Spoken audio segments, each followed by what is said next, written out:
ప్రార్థన నడిపింపు కలిగి మనం ప్రార్థించేవారిగా దేవునికి మహిమ కలుగును గాక. కూడి వచ్చిన వినుచున్న మీ అందరికీ ప్రభు పేరట వందనాలు, శుభాలు, మరణాత. ప్రియులారా, బాగున్నారా?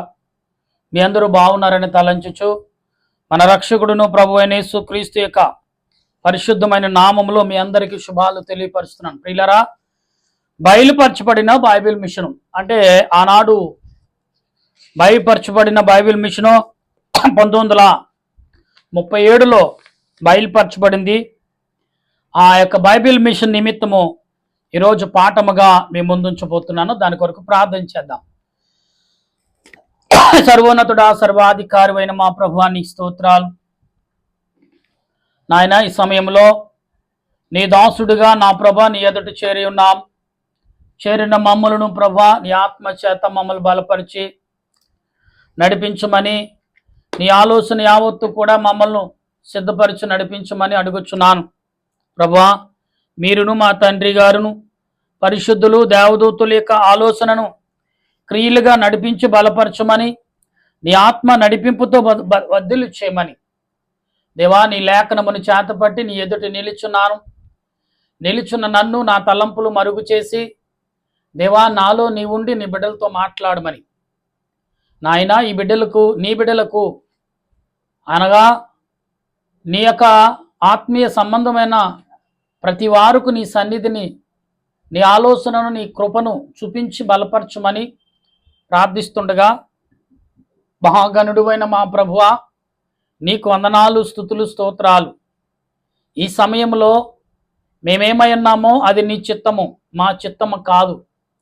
నీవు దేశం ప్రకారముగా నీ చిత్తం ప్రకారం మమ్మలను సిద్ధపరిచి నడిపించి మహిమ పొందమని ఆత్మరక్షణకర్త యేసుక్రీస్తు యొక్క పరిశుద్ధమైన నామములో అడిగి ప్రార్థన చేయుచున్నాను పరమ తండ్రి, ఆమేన్. మన తండ్రి అయిన దేవుని సన్నిధి సహాయము సదా తోడుగా ఉండి ఆయన రాకడకు సిద్ధపరచునుగాక, ఆమేన్.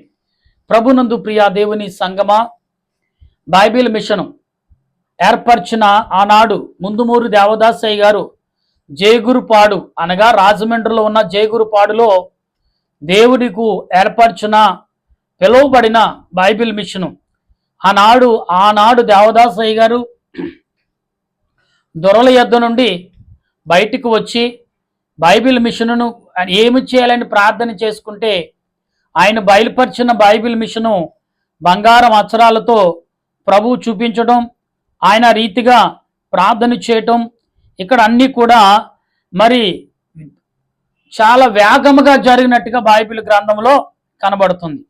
అయితే ప్రియులరా, దేవుడు బైబిల్ మిషన్ను ఒక మిషన్గా ఎందుకు ఏర్పరిచారు అంటే, ఇది గొప్ప చరిత్ర కలిగిన అనుభవంతో కూడిన మాటలుగా కనబడుతున్నాయి. అయితే ఇక్కడ మనం ఆలోచించవలసిన విషయాలు చాలా ఉన్నప్పటికీ ఆత్మ సంబంధమైన విషయాలు కొంత మాత్రమే మనము తెలుసుకోవలసిన వారమై ఉన్నాం.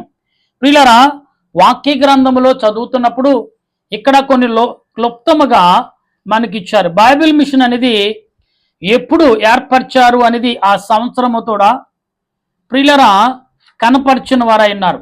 ఎందుకు అంటే, దేవదేవుడు అందించిన ఈ మిషన్ను అనేక రీతిలుగా బయలుపడింది, అనేక రీతిలుగా మరి ప్రజలకు వివరించింది, ఆత్మీయ విషయాలను కూడా బయలుపరిచినట్టుగా కనబడుతుంది. అయితే ప్రియులరా, దేవుడు తన క్రియలను ద్వారా ఎందుకు ఈ రకంగా మాట్లాడుచున్నారు అంటే, ఆత్మ సంబంధమైన విషయాలు మనం గమనించగలిగి ఉండాలి. ఎందుకంటే ప్రియులరా, దేవుడు ఎందుకు ఈ రకముగా మాట్లాడుచున్నారు? ప్రియులరా, దేవుడు అంటున్నాడు, యెషయా గ్రంథము 53వ అధ్యాయంలో 16వ వచనములో మాట్లాడుచున్నాడు. దేవుడు, ఎడారిలో నేను చెట్లనగా సిగిరింప చేయుదును, ఎడారిలో నిన్ను నడిపించేవాడు నేనే, ఎడారిలో నేను సిగిరింప చేసేవాడు నేనే అంటున్నాడు. ఇంకా మాట్లాడుచున్న మాటలను గమనిస్తూ ఉంటే, నేను ఏర్పరచుకున్న అంటే ప్రియులరా, ఇక్కడ చాలా విషయాలు బైబిల్ గ్రంథంలో కనబడుతున్నాయి. అయితే ఆత్మ సంబంధమైన విషయాలు ఎందుకు ప్రభు ఈ రకమైన మాటలు దేవుడు ఎందుకు మాట్లాడుచున్నాడు అంటే సముద్రములో ఇశ్రాయేలు ప్రజలకు దారి కలిగజేసిన దేవుడు ఈనాడు నీకు నాకు ఆత్మీయ విశేషాలను అందించిన వారు అన్నారు. అయితే ముందు మూరు దేవదాసయ్య గారు ప్రభువుని ఎంతగానో ప్రేమించి ప్రభువుని ఎంతగానో అది ప్రకటించిన వారై ఉన్నారు. ప్రభుతో స్నేహం చేసిన వారై ఉన్నారు. ఎందుకంటే ఒకరోజు మరి దేవదాసయ్య గారు వారి మేనత్త దగ్గర ఉన్నప్పుడు దేవదాసయ్య గారు అక్కడ ఉన్నప్పుడు ప్రభువే ఒక యవనుడి వలె వచ్చి దేవదాసు దేవదాసు అని పిలిచి వెళ్ళినప్పుడు ఆమె వచ్చి ఎవరు బాబు మీరు అంటే దేవదాసు లేడు అంటే బయటికి వెళ్ళాడు బాబు అంటే సర్లే మళ్ళొస్తానని ప్రభు అలాగే వెళ్ళిపోయారు. 3 మార్లు వచ్చారంట ప్రభు. 3వ మారు ఎలాగో ఎవరు బాబు నువ్వు అని అడిగినప్పుడంట నేను వాక్యమును అని చెప్పారంట. అప్పుడు దేవదాసయ్య గారు వచ్చినప్పుడు దేవదాసు ఇలాగా ఒక అబ్బాయి వచ్చి మరి నిన్ను అడుగుచున్నారు అంటే పేరు ఏమని చెప్పారా అంటే అవును వాక్యం అని చెప్పారు అన్నారు. వచ్చిన వారు ఎవరో కాదా అత్త అని మరి ఆయన మాట్లాడుతూ ఎవరో కాదు వచ్చింది ప్రభువే. వెంటనే పశ్చాత్తాపడ్డందంట ఆ తల్లి. ప్రియులారా, ఎందుకంటే బైబిల్ మిషను అనగా మరి 1937లో ఏర్పరచబడిన బైబిల్ మిషను అంటే పితరులు ఎందరో ఆనాడు మరి ఎందరో పెద్దవారు ఆత్మీయులు అనేకులైన వారు దేవదాసయ్య గురించి చెప్పడం, అలాగే మమ్మల్ని కూడా పిలిచింది కూడా దేవదాసయ్య గారే. పేరు పెట్టి పిలిచి మీరు నా ప్రభు కాడి మొయ్యండి, బైబిల్ మిషన్ యొక్క మరి అంశమును ఆ యొక్క వృక్షమును మీరు అనేక ఫలాలుగా మారండి అని ఆనాడు మాకు 40 రోజులు ప్రార్థన చేస్తే బయలుపరిచిన విశేషం. ప్రియులారా, మీరు గమనించండి, బైబిల్ మిషన్ అనగా ప్రార్థన నేర్పే మిషను. బైబిల్ మిషన్ అనగా ప్రార్థనలో నడిపించే మిషను. బైబిల్ మిషన్ అనగా ప్రభుతో మాట్లాడే మిషన్. బైబిల్ మిషన్ అనగా పరలోక మర్మాలు తెలుసుకుని ప్రజలకు చెప్పే మిషను. అంటే ఉన్న మిషన్లు కాదండి. అంటే బైబిల్ మిషన్లో ఒక ప్రత్యేకత ఉంది. మొకాలి ప్రార్థన, మొకాలు నల్లబడును ముఖము ప్రకాశించననే మాట దేవదాసయ్య గారు ఎక్కువగా మాట్లాడే విషయాలు. దేవదాసయ్య గారు దగ్గర అనుభవంతో ఉన్న వారు చెప్పిన మాటలు మీకు చెప్తున్నాను. ఒక రోజు అంట మరి అన్యుల కుటుంబంలో అంటే ఒక తల్లి భర్తకు తెలియకుండా దేవదాసయ్య గారి దగ్గరికి ప్రార్థనకు వచ్చేదంట. అలా కొన్ని రోజులు వస్తూ అది ఆ భర్తకు తెలియకుండా ఆమె బాప్తీసం తీసుకుందంట. అయితే ఒక రోజున మరి ఉపవాసాలు ప్రార్థనలు జరుగుతున్నాయంట. భర్తకు తెలియకుండా ఉపవాసం ఉంటూ చక్కగా భర్తకు అన్ని ఏర్పరిచేసి ఆమె మరి ప్రార్థనకు వచ్చిందంట. ఎవరైనా అడిగితే ఇక్కడికే వెళ్ళిందండి వచ్చేస్తుందని చెప్పండి పక్క వారితో చెప్పి వెళ్ళిందంట. కానీ సాతానుగాడు ఊరికనే ఉంటాడా? కానీ అయితే ఒక రోజున ఇలాగే జరుగుతుంది, ప్రార్థనకి వెళ్తుంది. అయితే అనుకోని రీతిగా ఆమె భర్త ఇంటికి వచ్చి పిలిచాడు, ఆమె లేదు. అప్పుడు పక్కింటి వారు అడిగారంట. అడిగితే ఇప్పుడే బయటికి వెళ్ళింది అన్నారంట. కొంచెం దూరంగా వెళ్తే మరొకరు అన్నారు ఇప్పుడే మీ ఆవిడ ప్రార్థనకి వెళ్ళింది అన్నాడంట. వెంటనే కోపంతో రగిలిపోయి, అన్యుడు కదా రగిలిపోయి ఇదేంటి ప్రార్థనకి వెళ్ళిందా అసలు అనేసి దాన్ని బతుకును కూడా చంపేయాలి, అది మన దేవుడు కాదు ఎవడో అనామాతులు దేవుడి దగ్గరికి వెళ్ళిందా అని అనేక రకాలుగా బూతులు తిట్టుకుని ఒక కత్తి పట్టుకెళ్ళాడంట. ప్రియులరా, అప్పుడు దేవదాసయ్య గారు మొకాళ్ళ ముందుండి ప్రార్థన జరుగుతుందంట. ప్రియులరా, అందరూ ప్రార్థనలు ఉన్నారు. ఇతడు ఇంకా లాభం లేదు, పాస్టర్ గారిని నా భార్యను కూడా చంపేద్దామని అనుకుని కత్తి పట్టుకుని వెళ్తున్నాడంట.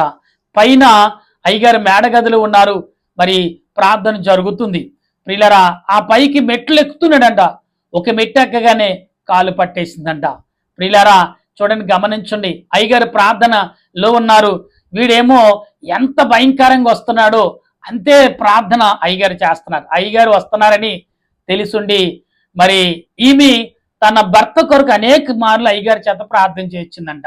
ప్రియులరా, మరలా రెండో కాలు ఏదో రకంగా తీసుకుని ఎక్కుతున్నాడంట. ఇంకా ఆ మెట్లు 2 మెట్లు ఎక్కాడంట, ఉన్న మెట్లు ఎక్కలేకపోతున్నాడంట.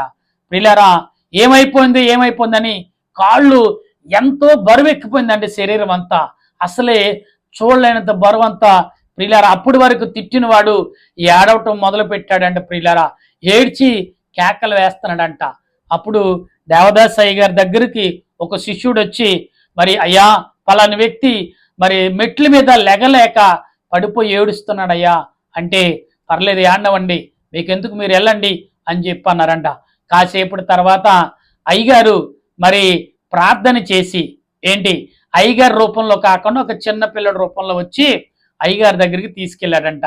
ప్రియులారా, ఎప్పుడైతే ఇతను ఏడుస్తున్నాడో అయ్యగారు, దేవదాస్ అయ్యగారు అతని ముఖం మీద కనపడ్డారంట. కనపడి కొలిది ప్రభువు కనపడుతున్నారంట, దేవదాసయ్య గారు కనపడుతున్నాడ. అప్పుడు అతను కేకలు వేస్తూ ఏం చేస్తాడు, ఏడవటం మొదలు పెట్టాడు. పశ్చాత్తాపడుతున్నాడు. కత్తి ఏమైందో తెలియదు, ఇరిసేసాడు పక్కకి, ఏడుస్తున్నాడు. కాబట్టి ఎప్పుడైతే ఏడుస్తున్నాడో కొంచెం కొంచెంగా తనలో బరువు దిగి ఏడవటం మొదలు పెట్టారంట. అప్పుడు అయ్యగారు వచ్చి అబ్బాయ్ అని పిలిచారంట. ప్రభు అనేది ప్రియులారా, దేవదాస్ అయ్య గారు చూడండి, ఇక్కడ యెషయా గ్రంథంలో రాయబడిన ఈ మాటలు చూడండి. ఎడారిలో కూడా ప్రభువు నడిపించేవాడు. ఇశ్రాయేలు ప్రజలను నడిపించలేదా? సముద్రంలో నుండి దారి చేసి నడిపించలేదా? ఎడారిలో దాహం వేస్తే దాహాన్ని తీర్చలేదా?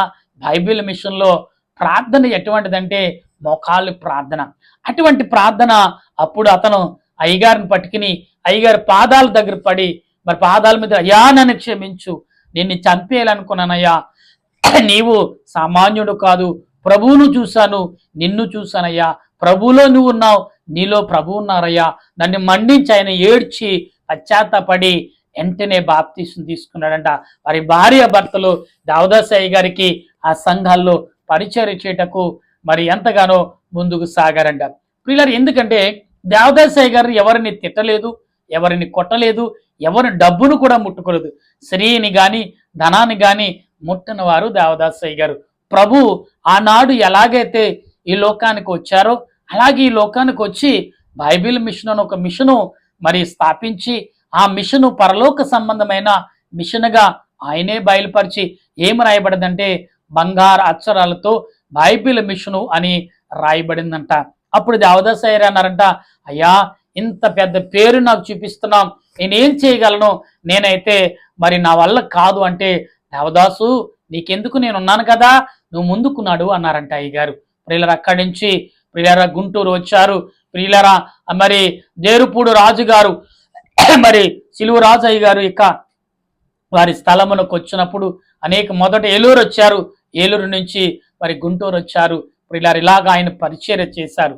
ఎందుకంటే దేవదాసయ్య గారి గురించి చెప్పడానికి నా వయసు సరిపోదండి, నా శక్తి కూడా సరిపోదు. ఎందుకంటే ఆనాడు దేవదాసయ్య గారు పేరు పెట్టి పిలిచారు, అబ్బాయ్ జోసఫ్ అని పిలిచారు. పిలిచినప్పుడు ప్రభువా అని ఏడ్చాను. ఎందుకంటే నేను 40 రోజులు చేసే ప్రార్థనలో మేము 7 సంఖ్య వచ్చినప్పటికీ, మేము 7 యవనస్తులు 7 సంఖ్య వచ్చినప్పటికీ ఎవరొకరు ఆ పగలంతా నైట్ అంతా కాపలా ఉండాలి, నిద్రపోకుండా బైబిల్ చదువుకుంటూ ప్రార్థన చేసుకుంటూ ఉండాలి. అలాగే నా సంఖ్య వచ్చినడికి ఆఖరి 37 సంఖ్య. ఈ 37 సంఖ్య రోజున నన్ను కాపలా ఉండమన్నారు. పడుకోకుండా తెల్లవారుజాను 3 గంట వరకు మరలా అందరూ స్నానాలు చేసి వచ్చి ప్రార్థనలో మోకరించి వరకు కూడా నేను ప్రార్థన చేస్తూనే ఉండాలి. ప్రియులారా, అటువంటి చేసినప్పుడు దేవదాసయ్య గారు పిలిచి నన్ను ఏర్పరిచారు. ప్రియులారా, నేను మనుషులు పిలిస్తే రాలేదండి, ఎవరు ఏర్పరిస్తే వచ్చిన మనిషిని కాదు, ఆత్మీయ తండ్రి. అప్పటికే మరి ఇప్పుడు ఆయన చనిపోయి కూడా 140 సంవత్సరాలు 120 సంవత్సరాలు పైగానే అయ్యింది.